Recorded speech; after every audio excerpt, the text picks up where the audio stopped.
Greetings and salutations, horror movie fans. My name is Gilbert Ybarra, and welcome back to the Attic Review. On today's episode of Tar, we are talking about a little paradox in horror movie land, because back in 2003, we begged collectively as a group for this movie to be made. We wanted this movie so bad, and when we got it, like a bunch of assholes, we ripped it to shreds and didn't appreciate it for shit. Oh no! We suck again! Okay, now, I think enough time has passed for all of us, collectively, to say sorry to this film, because, in fact, it gave us two legendary icons of the field in a movie together, fighting, yes, in a fist fight! Fight! Oh! Fight! Yeah! We've got the Springwood Slasher in one corner, we've got the Camp Crystal Lake Hunk in the other one, and they're about to squash that beef, and Freddy vs. Jason. Let's check out that cool poster. Ooh, what a face-off. And us fans are treated ringside to this shit. And come on guys, at the time when it was presented to us, we were not very nice. You suck, you jackass! Why don't you shut the hell up? And don't you try to lie to me, okay? This is Gilly here. G-Bug, America's sweetheart, okay? We're all friends here. We don't need to lie anymore. I was guilty too, but you know what? Now we can all start to heal and really appreciate what this movie has done for us. In typical Attic Review fashion, I'm going to break down the movie into the three acts as I saw them play out. I'm going to talk about what I disliked and what I very much liked about each act, how I felt about the movie as a whole at the end, and alright, without further ado, let's talk about Freddy vs. Jason.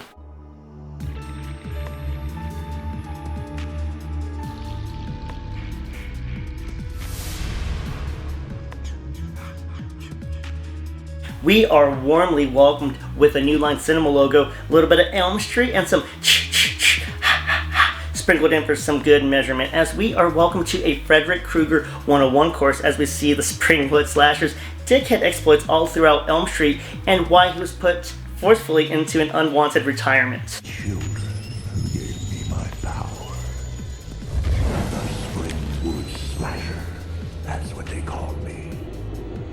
The block on Elm Street figured out if you just don't say that motherfucker's name and just don't dream, you won't have to worry about waking up dead anymore. Okay, so they stopped saying his name and figured out a little bit of hypnosis to stop the dreaming, and that shit worked, which infuriated Freddy. And so now to come back and have some fun, Freddy needs a patsy. Instead, patsy is poor Jason Voorhees, just waiting to be exploited. I had to search the bowels of hell, but I found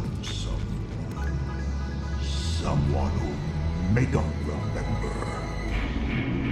Eager to get back to work, Freddy sends old Jason off to Elm Street in an effort to make the town say his name. Wait a minute, that's not my line, that's Kelly Rowland's line, and she's part of the group that old Skinny Fred and Big J are going to be chasing around Elm Street. I mentioned Kelly Rowland earlier of Destiny's Child fame, and she is playing Kia, who is best friends with Laurie, the main character of our film. Laurie has quite the history with Freddy Krueger, and she doesn't even know it, okay? Long story short, Freddy is kind of responsible for the murder of her mother, her boyfriend being sent off to the crazy hospital at Westland Hills. Westland Hills is important, we'll talk about that later, but he's also responsible for her father looking crazy as fuck and put a real strain on Laurie's life in general. So Laurie, of course, go figure, lives on Elm Street, and she's having a little soiree at her place, and there's some guys and gals there. She has her best friends there, and they have some dudes there, and let's just say it's Trey and his friend. And Trey, oh my god, this dude seriously sucks. So I'm so glad when Jason comes around to give Trey, what Trey has coming.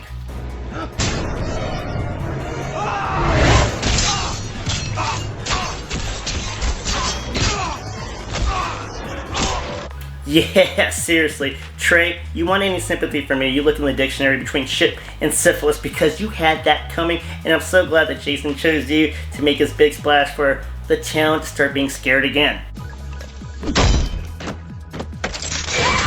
Freddy's plan is working because there's no such thing as bad press, and word even gets around over to the lonely Western Hills, that crazy band where Will has been assigned to by Laurie's dad, because he thinks he saw shit that he shouldn't have seen. Anyways, he's over there and he wants to break out to go save Laurie.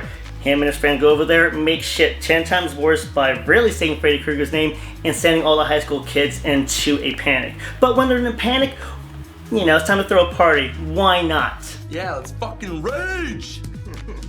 Rage? Everyone has decided to gather at a cornfield for a nice little rave with a bunch of drugs and booze, what have you. But unfortunately, one of Laurie's friends goes off. Gib, she passes out, and two horrible things almost happen, but Jason prevents it.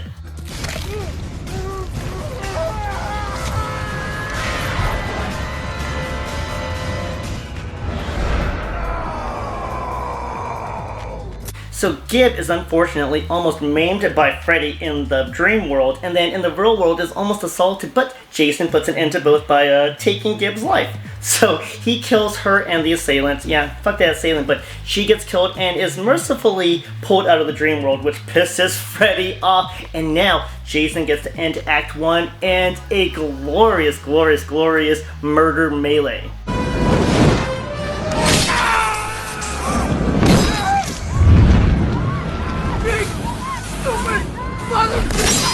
End of Act 1, but before we talk about what I disliked and liked about it, do me a big favor, everybody. Click like and subscribe on the video. I would really appreciate the support. Alright guys, let's keep going.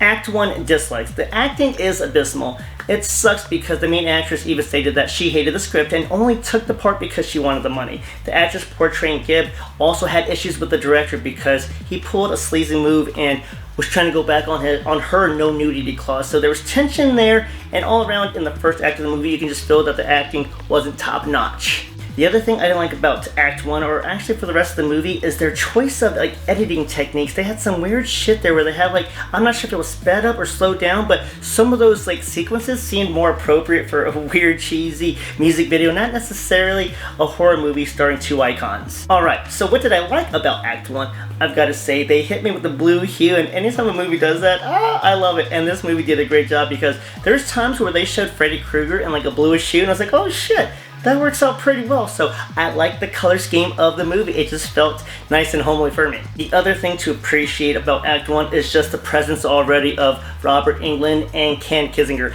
I know it's not Kane Hodder, but still, Ken does a fantastic job as Jason, and Robert Englund, I swear, he's never been more charismatic. Now let's get on to Act 2. Act 2 begins kind of in a frantic fashion as we see the generic Scooby-Doo gang trying to figure out who's trying to murder that ass, because originally they're all like, hey, Fred Krueger is coming to murder, death, kill us, and now all of a sudden we see this big ass motherfucker in a hockey mask just decimated everybody. So they're like, what's happened? That's not Freddy, is it? Then who is this guy? They start to figure out that Jason is no one to fuck with, but at the same time, Freddy is tired of sitting on the sidelines and decides to send the crew a very, very, very painful message. He's back.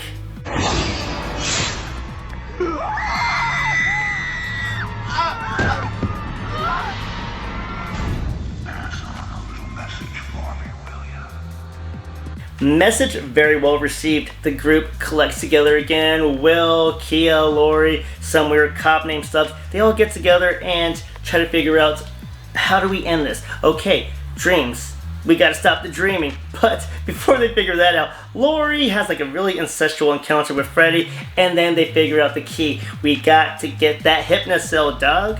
Off to the races they go to get that hypnocell, but Freddy isn't having it. Alright, he's tired of them messing up his plans. He wants dreams to happen, and he, frankly, is getting tired of Jason fucking up his shit. So it's time to go to Weston Hills and introduce the world to Freddy Krueger again. I forgot to mention earlier the character of Freeberg, because like Trey, I hate him. Trey, I still hate you. But Freeberg's stupid ass gets possessed in the dumbest way possible. It's movies like this that made weed smokers look really bad. Check this shit out. Nice. Okay, this is literally why people make fun of this movie, okay? If you didn't have this scene in there, we would have been good. But you had to show fucking Freeberg with that goddamn worm. Alright, let's keep going to try to erase the memory of that. Give me some Hypnocell.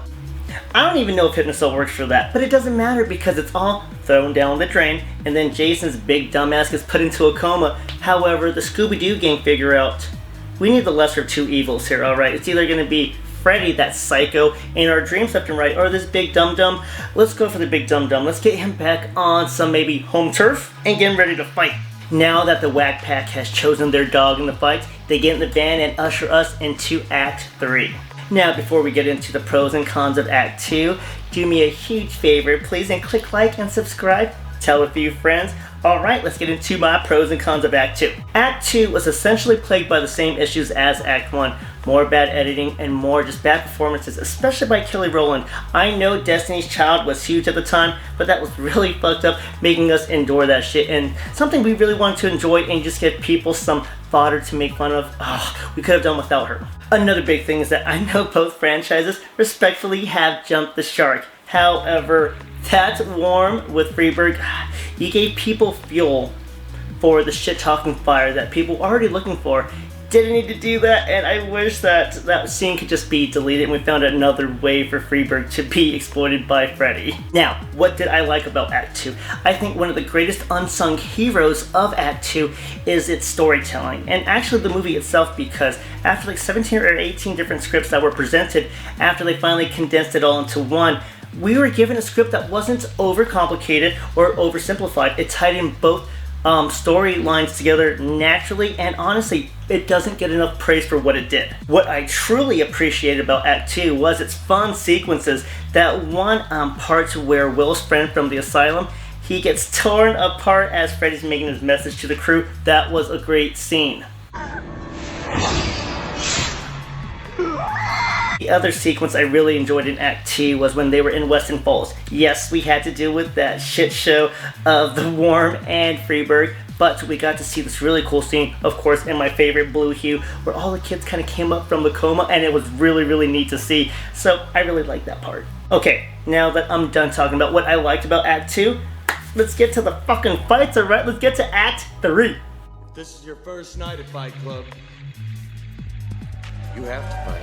Act 3 begins with an all-out assault by Freddy. Alright, Freddy is doing a shock and awe campaign on Jason's mind, as Jason is in that weird little coma thing that Freeberg put him in on accident, or on purpose. Either way, he's in a coma, and to get Jason out of the coma, they're gonna try 3 little letters. CPR. CPR on Jason? Oh my god! As they're trying to figure out who gets the French Voorhees here, in the mind of Jason, Freddy and Jason are battling it out. Pay for your thoughts, Chief. Oh, scared. As they are just dapping each other up left and right, finally we kind of come across the stupidest weakness. This part of the script I did not agree with, because we come across a weakness that Jason has, and that's apparently water, even though we've seen him in several movies dealing with water, and I don't know why they did this, but it allows Freddy to penetrate his mind even more and get kind of his fucked up childhood. And I forgot, Lori's in the mix too. She's seeing what's going on at Camp Crystal Lake. She's seeing Freddy running around, and then Freddy's in her mind. She sees what really happens to her mom. Everything's going nuts, oh my goodness, and then we get to the part where Jason finally wakes up. And not only does he wake up, but he gets woken up to the best of places for old Mr. Voorhees here.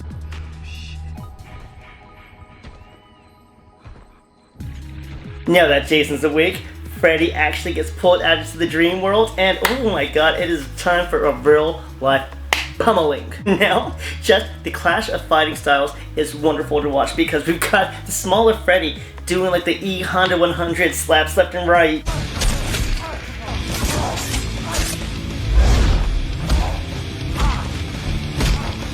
And Jason, he's just not being faced at all by it. He's just taking it and then just wham! And then basically that's the end of the movie. They just spend the rest of the movie beating the shit out of each other and leave us with an ambiguous ending. Who do you think won the fight? But anyways, that's the end of Act 3.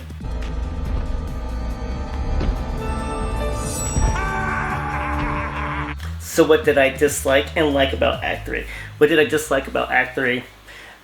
I really did not like that water sequence. I don't know how in the middle of writing out the script, like they were doing a good job of it, but someone decided that water, just because it was the opposite of fire for Freddy Krueger, that was going to be the Achilles heel of Jason. I thought that was a really shitty decision to make. And then I don't know if anybody else really got this vibe, but gosh, like Freddy seemed real rapey in this movie. I could have gone without that as well. So what did I like about Act 3? Well, geez, the return to form. We got to see some great nostalgic chase sequences and just the all-around gore and just the violence. The fight sequences were nicely choreographed, and there's enough humor, enough self-awareness in the third act to really close it out on a positive note. Alright, we have come to the conclusion of all 3 acts, so how did I feel about the movie overall? Judgment time, baby, because yes, the movie has a lot of flaws. It does. I mean, like I said earlier, it had like 17 or 18 different scripts sent to try to make this movie. There was a lot of tension on the set. Some people just wanted money, a little campy, bad editing. There's a lot of stuff to pick at the movie.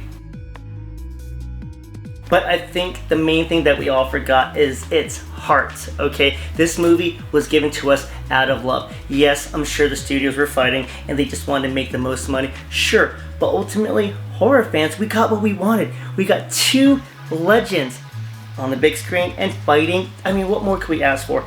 Yeah, maybe the story could have been better. Sure, but goodness gracious, guys, when's the last time we've seen anything like this? Or what was presented to us beforehand? I heard like back in 1987 they were trying to do this film, getting those 2 together. I heard in the early 90s there was even talks of Michael Myers versus Jason. Ultimately that was scrapped because they said that those 2 were too alike, which, I mean, basically Friday the 13th is just a knockoff of Halloween. Come on, let's admit it.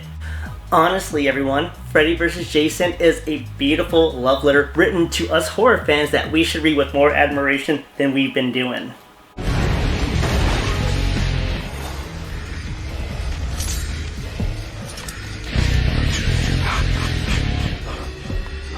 So yes, the Addict Review deep down loves Freddy vs. Jason for what it's done, and I really hope you guys have the same admiration given a little bit more time.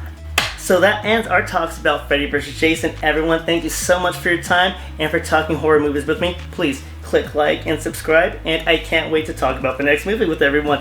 In the meantime, my name is Gilbert Ybarra. Thank you guys so much for watching the Addict Review. Smile, Tiger.